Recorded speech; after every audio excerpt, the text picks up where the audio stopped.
Hey folks, we've got some things to look for in the coming days, a bit more information necessary on a recent story, and we've had a lot you might have missed recently. Let's begin with some energetic weather upcoming. After the storm arrives at the northwest coastline overnight tonight, there will be only about a day and a half until the Aleutian systems reorganize, and the convergence line draws directly down across the coastline. Could be some strong winds and storm activity. Meanwhile, across the world, we've got strong low cores in northern Australia and near the Solomon Islands to the east. The northwest coast of Australia is going to watch the system slowly creep down and get stuck moving west-southwest along the coastline trajectory. Meanwhile, the eastern system is heading south, and as it does so, an Antarctic convergence sneaks up towards New Zealand. This is much like a nor'easter in New England where systems converge and pound the region. It is set to happen in the middle of next week there. Let's take a little deeper look at this morning's article about cosmic ray anomalies that seem to spike in a way that may be related to Jupiter's magnetic field. The claim is that the flux transfer magnetic connections between the Sun and Jupiter are involving Earth as well, and our interplanetary connections merge into one during particular points in our orbit. This is a critical component of planetary magnetosphere behavior and space weather interaction. Most of you are actually more familiar with these magnetic connections than you realize. We have long lamented the fact that the gas giant magnetic portal connections are not shown on the Enlil spiral, but indeed the ones you can see, these curved black and white lines connecting each object to the Sun in the center, is what we were discussing in that article. Every planet in the solar system gets a direct link to our star, and here is why. Earth is a sphere magnet. Its macro-scale electromagnetic presentation to the solar system has a dipole field and wraps around the entire planet. This is very similar to Jupiter's and Saturn's, and the rest of the inner planets have feebly tiny magnetospheres compared to Earth. But it turns out it's enough. The Earth and other planets orbit the Sun in an electric field of charged particles we know as the solar wind. It's constantly outpouring in all directions and creates a massive field, and the planets, orbiting magnets in the electric field, are going to have these magnetic connections to the central star. This is the basis of plasma discharge between approaching space objects, by the way.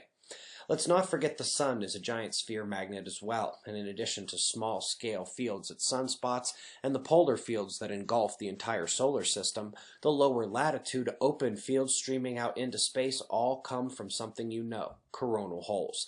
That's why they are black here. The detector has less to see with the plasma forced out more along those fields, directly affecting the planets. That is indeed the makeup of the connections we've been discussing. Every planet connects to the Sun at those coronal holes.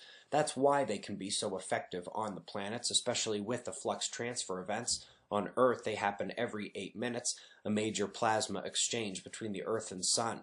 While Jupiter's cycle is significantly longer, but still results in multiple flux events with the Sun every single day. Hopefully you have a more complete picture of what is being described at action here.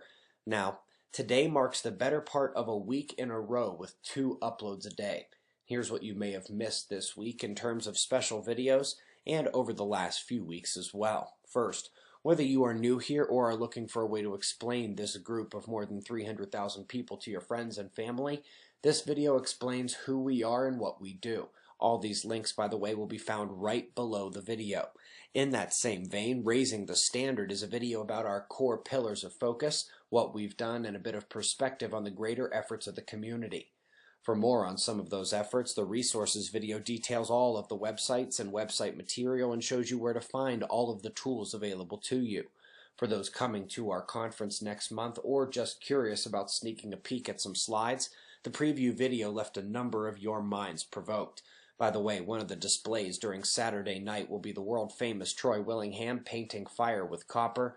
He seems just as excited as I am. As spring gets closer by the day, checking out our forecast for the U.S. becomes more relevant if you have not seen it yet.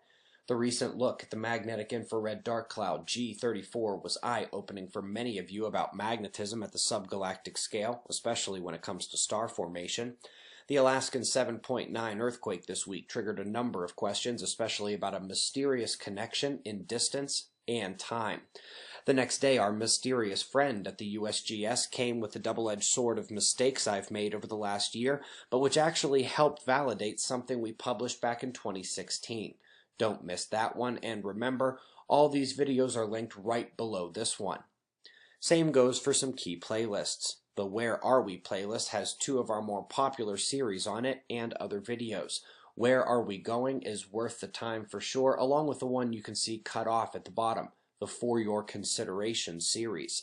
We also have our dedicated space weather, earthquakes, and our weather playlist linked below, as well as being accessible via our channel page. Things really aren't slowing down, even as the sun takes a breather for the cycle minimum. Let's all get on the same page and remember that someday soon all of these things will seem to be clearly connected as we all think they are, as connected as the planets and the sun. Be safe, everyone.